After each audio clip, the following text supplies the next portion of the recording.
Applied physics group B को पढ़ना है, ठीक है, जो कि अप्लाइड फिजिक्स 2 है। इसमें यूनिट 1 और यूनिट 2, यूनिट 1 और यूनिट 2 अगर दी बात करेंगे तो ये दोनों ऑप्टिक्स है, दोनों ऑप्टिक्स है, ठीक है जी, जो कि ज़्यादातर सिविल इंजीनियर को काम आता है। हम लोगों को उतना ज़रूरी नहीं है इलेक्ट्रिकल और इलेक्ट्रॉनिक्स वाले को, एक्चुअली हम इलेक्ट्रिकल के मेन टीचर हैं। यूनिट 1 और यूनिट 2 जो है वो ऑप्टिक्स का है, ठीक है।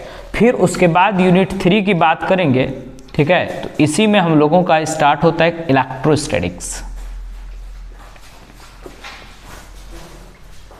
इलेक्ट्रोस्टैटिक के बाद हम लोग इलेक्ट्रोडायनेमिक में भी पढ़ेंगे थोड़ा सा।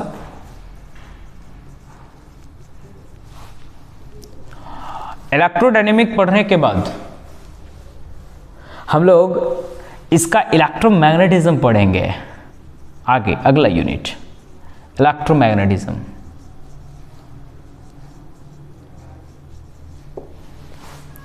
ये इलेक्ट्रोमैग्नेटिज्म, इलेक्ट्रोडायनेमिक, इलेक्ट्रोस्टैटिक, ये सारा इलेक्ट्रिकल वाले के लिए बहुत ज़्यादा इंपॉर्टेंट है फॉर फ्यूचर।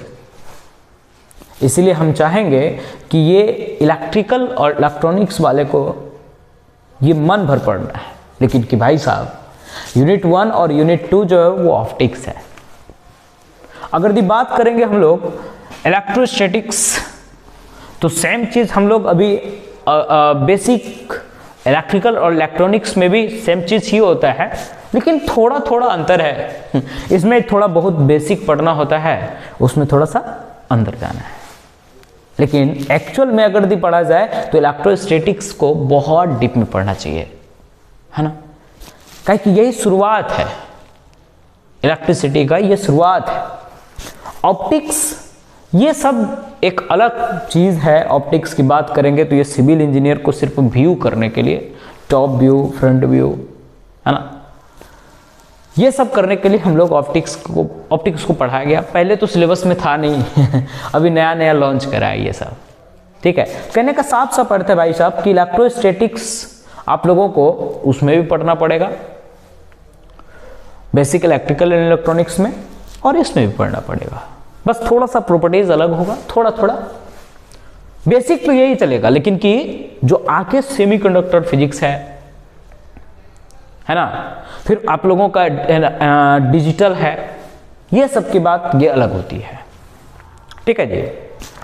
अगर ये बात करेंगे हम लोग इलेक्ट्रोस्टैटिक्स में, तो इसमें हम लोगों को पढ़ना है कूलम्ब्स लॉ, कूलम्ब्स लॉ, है ना। तो कूलम्ब्स लॉ पढ़ने के लिए हम लोगों को चार्ज के बारे में पढ़ना पड़ेगा, और ऑब्वियस सी बात है बच्चा लोग कि ये ग्रुप बी वाले के लिए, है ना, ग्रुप बी वाले के लिए अगर ये बात करेंगे तो हम लोग बेसिक इलेक्ट्रिकल और इलेक्ट्रॉनिक्स भी पढ़ा चुके हैं, ठीक है। सेम चीज थ्योरी अगर ये चार्ज का लेंगे तो चार्ज से स्टार्ट करना है, उस चार्ज को दो तरीके से देखना है, एक मोशन में, बोलिएगा, एक मोशन में और दूसरा रेस्ट में, है ना। मोशन में चार्ज को देखना है और फिर उसके बाद रेस्ट में देखना है। इसी के बीच में चार्ज का कैसे, चार्ज बना कैसे, कहां से उत्पन्न हुआ, कौन किया, सबसे ज्यादा विस्तार चार्ज के बारे में कौन बताया, ये आप लोग बेसिक इलेक्ट्रिकल और इलेक्ट्रॉनिक्स का फर्स्ट लेक्चर देख लेंगे। लेकिन कूलम्ब्स लॉ से अगर यहां से चलेंगे तो कूलम्ब्स लॉ क्या कहता है, अब ये सी बात है कि भाई साहब दो चार्ज अगर दी होता है, नहीं, दो चार्ज अगर दी होता है तो पहला बात उसने बोला कि लाइक अगर दी चार्ज होगा, कैसा बच्चा, लाइक अगर दी चार्ज होगा तो वो हमेशा रिपल्सन करेगा। क्या करेगा, अरे बोलिए, रिपल्सन करेगा, ठीक है।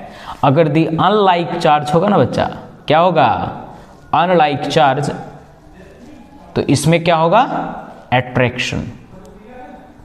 फॉर एग्जाम्पल की बात करेंगे हम लोग कि लाइक चार्ज किसको बोलेंगे और अनलाइक चार्ज किसको बोलेंगे। तो ऑब्वियस सी बात है भाई साहब, अगर दी पॉजिटिव पॉजिटिव है, कैसा है, पॉजिटिव चार्ज है, पॉजिटिव चार्ज है ना, और दूसरा नेगेटिव चार्ज है, नहीं, तो पॉजिटिव चार्ज और नेगेटिव चार्ज जो है, अगर यदि पॉजिटिव पॉजिटिव रहेगा या फिर निगेटिव निगेटिव रहेगा, ठीक है, तो इसको हम लोग लाइक चार्ज कहते हैं, और ये दोनों में हमेशा रिपल्सन होता है। क्या होता है भाई साहब, हमेशा रिपल्सन होता है। और अनलाइक चार्ज की बात करेंगे, ठीक है, तो ये हमेशा अट्रैक्शन होगा। मतलब पॉजिटिव और निगेटिव अगर एक साथ होगा ना बच्चा, तो ये क्या करेगा, अट्रैक्शन करेगा। क्या करेगा, अट्रैक्शन, ठीक है। ये पहला नियम बताया किसने, कूलम्ब्स का, ये फर्स्ट लॉ है। क्या बोला, कूलम्ब्स के पहले नियम में बोला कि अगर दी लाइक चार्ज होगा तो रिपल्सन होगा, और अनलाइक चार्ज होगा तो अट्रैक्शन होगा। कहने का मतलब यही है कि पॉजिटिव पॉजिटिव होगा, पॉजिटिव पॉजिटिव होगा, क्या करेगा, रिपल्सन। निगेटिव निगेटिव होगा तो पर भी क्या करेगा, रिपल्सन। अगर दी पॉजिटिव और निगेटिव रहेगा तब क्या होगा, अट्रैक्शन। समझ में आ रही होगी बात। तो लाइक चार्ज और ये अनलाइक चार्ज की बात पहला बात बोला, तो उन्होंने फिर बोला, अगर दी बात करें अगले, तो उन्होंने और एक चीज बोला, क्या, दूसरा बात, कि ये जो अट्रैक्शन और रिपल्सन हो रहा है ना, ये कैसे हो रहा है, तो कितना फोर्स लगा रहा होगा उसके बीच में, ठीक है ना। तो कूलम्ब्स ने बोला कि अगर यदि मान लीजिए कि दो चार्ज Q1 और Q2 है, क्या है, दो चार्ज है Q1 और Q2, इसके बीच का अगर डिस्टेंस कितना है, r मीटर का है, दो आवेश है Q1 कूलम और Q2 कूलम, और इसका आवेश कितना, ये कितने दूरी पर रखा हुआ है, r मीटर की दूरी पर। और वो जो मीडियम है भाई साहब, अभी हम लोग क्या ले रहे हैं, एयर, हवा में। अरे भाई साहब कुछ भी रख सकते हैं बीच में, एयर भी हो सकता है कांच भी हो सकता है स्लैब भी हो, अदरवाइज कुछ भी हो सकता है उसके बीच में, फिर भी कुछ ना कुछ फोर्स लगता है। कहने का मतलब साफ साफ है कि अगर यदि लाइक चार्ज होगा, अनलाइक चार्ज होगा या लाइक चार्ज होगा, तो उसमें रिपल्सन फोर्स लगेगा। बोलिए ना, मतलब अगर दोनों पॉजिटिव लेंगे बच्चा तो उसमें रिपल्सन होगा, या दोनों निगेटिव लेंगे तो पर भी रिपल्सन होगा। लेकिन अनलाइक चार्ज होगा तो ये दोनों आपस में अट्रैक्ट करेगा, है ना। अनलाइक चार्ज होगा तो दोनों आपस में अट्रैक्ट करेगा। और अट्रैक्शन को हम लोग क्या बोलते हैं, तो ऑब्वियस सी बात है कि उसके बीच अट्रैक्शन हो या फिर रिपल्सन हो, वो दोनों के बीच में कुछ ना कुछ फोर्स लगेगा। क्या लगेगा, फोर्स लगेगा। यही दूसरा नियम बोला। पहला नियम क्या बोला कि अगर दी लाइक चार्ज होगा तो रिपल्सन होगा, अनलाइक चार्ज होगा तो अट्रैक्शन होगा। लाइक चार्ज मतलब पॉजिटिव पॉजिटिव, लाइक चार्ज मतलब निगेटिव निगेटिव, अनलाइक चार्ज मतलब पॉजिटिव निगेटिव, इन दोनों में अट्रैक्शन होगा। तो ये जो फोर्स होगा ना, उन्होंने कूलम्ब्स ने बताया कि ये जो F है ये डायरेक्टली प्रोपोर्शनल होगा किसका, Q1 इंटू Q2 का। किसका होगा, Q1 और Q2 के मैग्नीट्यूड का होगा। इसका मैग्नीट्यूड का गुणनफल होता है, ये भी याद रखिएगा, है ना। क्या लेंगे, इसका मैग्नीट्यूड, हमेशा ये याद रखना है, ठीक है। विदाउट मैग्नीट्यूड की बात करेंगे तो एक पॉजिटिव और निगेटिव आएगा, तो ऑब्वियस बात निगेटिव में आंसर बढ़ेगा। लेकिन नहीं, जब भी हम लेंगे इसका मैग्नीट्यूड लेते हैं, तो इसका जो मैग्नीट्यूड होगा दोनों आवेशों के परिणाम के गुणनफल के समानुपाती होता है। कहने का मतलब जो दोनों आवेश है ना, both charges, the product of both charges Q1 and Q2 is directly proportional to force. That means हम बोल सकते हैं कि Q1 और Q2 की बात करेंगे तो Q1 और Q2 के मैग्नीट्यूड को जैसे जैसे बढ़ाते चलिएगा तो फोर्स का मान भी क्या होगा बच्चा, बढ़ते जाएगा। इसका मतलब है F जो है ना। दूसरा बात क्या बोला उसने, ये पहला नियम था, इसको इक्वेशन मान लेते कितना है, 1, ठीक है जी। और दूसरा इक्वेशन, दूसरा बात जो बोला उसने उसी में बोला कि जो दोनों के ये जो फोर्स है ना F, ये दोनों के बीच के दूरी के वर्ग के व्युत्क्रमानुपाती होता है। है ना। इसका मतलब 1/r² के बराबर होता है ना बच्चा। इसका मतलब इक्वेशन नंबर इसको कितना मान लीजिए, सेकंड। ठीक है, अब फर्स्ट सेकंड दोनों को कंबाइन कीजिएगा बच्चा, तो f is directly proportional to q1 q2 बटे कितना r² होगा ना। इस प्रोपोर्शनलिटी के साइन को हटाने के लिए कांस्टेंट लगाते हैं k, क्या लगाते हैं k, है ना। q1 इंटू क्या q2 बटे r²। k एक प्रकार का क्या है, कांस्टेंट है। k एक प्रकार का कांस्टेंट है ना, जो जिसका जो मान होता है, जिसका जो वैल्यू होता है k का, है ना, k बराबर जो होता है वो कितना होता है 1/4 पाई एप्सिलॉन नोट। ठीक है ना जी। अगर दी हम लोग एयर लेते हैं, ये एप्सिलॉन क्या है भाई साहब, यही है मीडियम। क्या है, ये मीडियम है है ना।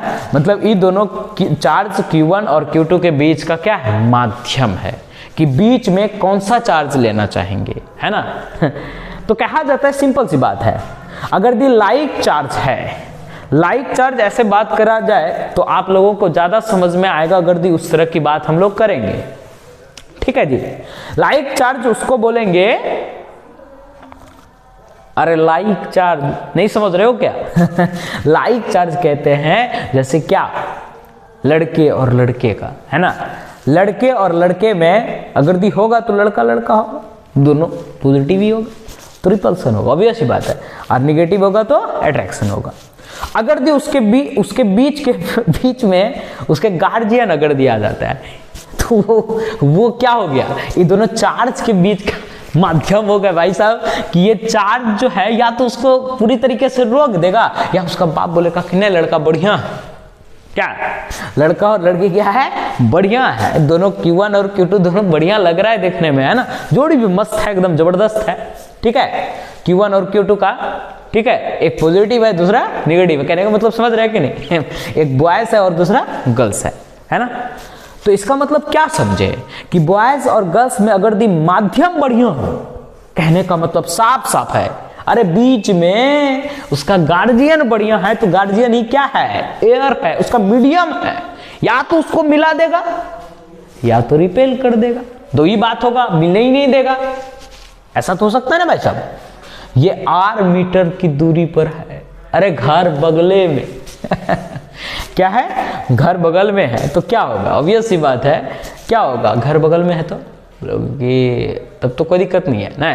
तो मीडियम जरूरी होना चाहिए सब चीज निर्भर किस पर करेगा, मीडियम ठीक है। तो इसका जो फोर्स होगा, मान लेते हैं F फोर्स लग रहा है, तो दोनों के बीच के दोनों का जो मैग्नीट्यूड है ना, उसके गुणनफल, है ना, उसके प्रोडक्ट जो मैग्नीट्यूड लेंगे उसका मल्टीप्लिकेशन और उसके बीच की दूरी के वर्ग के व्युत्क्रमानुपाती होता है। ये F directly proportional to Q1, दोनों को कंबाइन करोगे तो Q1 इंटू क्या होगा, Q2 बटे r², F बराबर K Q1 इंटू Q2। और ये जो मीडियम है ना भाई साहब, यही मीडियम को हम लोग कहते हैं परमिटिविटी। क्या कहते हैं भैया, परमिटिविटी कहते हैं। परमिटिविटी एक माध्यम होता है, क्या होता है, माध्यम होता है। ये एक प्रकार का मीडियम होता है कि वो दोनों आवेश को आखिर किस अवस्था में रखे हैं, कौन सा माध्यम है उसके बीच में। ठीक है जी। ये K बराबर 1/4 पाई एप्सिलॉन नोट, जहां एप्सिलॉन नोट जो है, ये एप्सिलॉन नोट की बात करते हैं नहीं, तो K बराबर एप्सिलॉन नोट की बात करते हैं, तो एयर का परमिटिविटी है, क्या है, एयर का परमिटिविटी। ठीक है जी, ये एयर का परमिटिविटी है ना। अगर दी बात करें तो F बराबर अगर दी लिखा जाए बच्चा लोग तो क्या लिख सकते हैं, तो 1/4 pi epsilon note Q1 Q2 बटे कितना r², ऑब्वियस बात है, नहीं लिख सकते क्या, इससे ये वाला वैल्यू यहां पुट कर दिए क्या। अब बोलिएगा कि सर अगर दी दूसरा माध्यम होगा तब, तो हम लोग अलग से एक टॉपिक पढ़ेंगे, है ना, क्या, परमिटिविटी। क्या पढ़ेंगे, परमिटिविटी, है ना। परमिटिविटी क्या होता है, तो बोलता है क्या, परमिटिविटी एक प्रकार का माध्यम होता है। क्या होता है, परमिटिविटी एक प्रकार का माध्यम होता है ना, जो किसी दो आवेशों के बीच में होता है ना, कि इसके बीच में अट्रैक्शन या रिपल्सन फोर्स कितना करवाना है, ये डिपेंड करेगा किस पर, परमिटिविटी पर। समझ में आ रही बात। परमिटिविटी की बात करें तो दूसरा आता है रिलेटिव परमिटिविटी। क्या आता है? रिलेटिव। इसको एप्सिलॉन आर से, बस ये एब्सोल्यूट परमिटिविटी है और ये क्या है? Relative permittivity. और ये एप्सिलॉन आर क्या है? एप्सिलॉन आर क्या है? तो एप्सिलॉन आर रिलेटिव परमिटिविटी है। क्या है?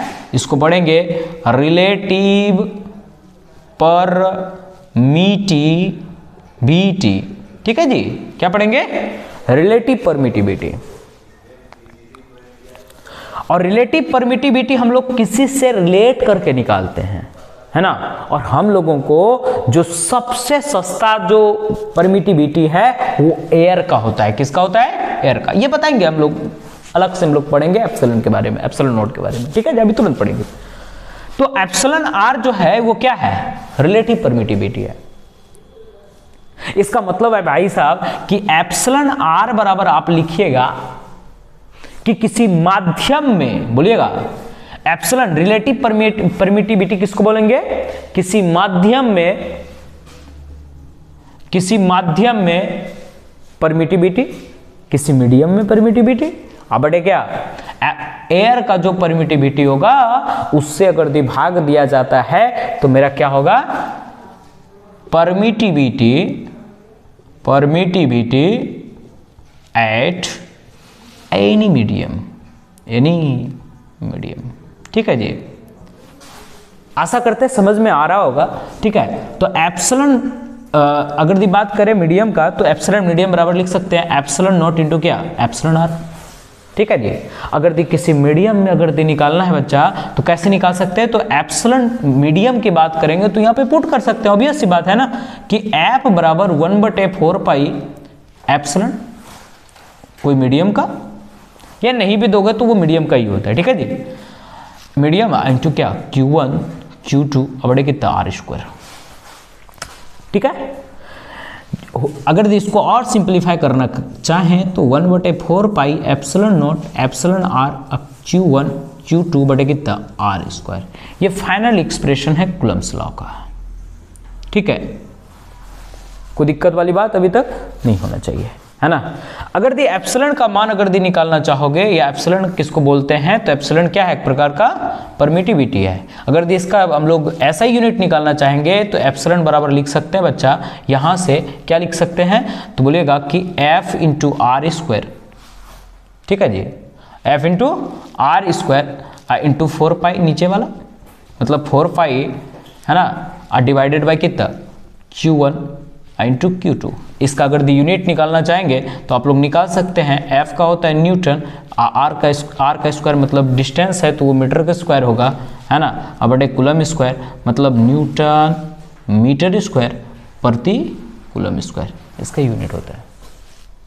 ठीक है, तो आशा करते हैं हम कूलम्स लॉ समझ में आ गया होगा। आज बहुत ज़्यादा टाइम हो गया है, इसीलिए यहीं पर क्लास कवर करते हैं। जय हिंद, थैंक यू।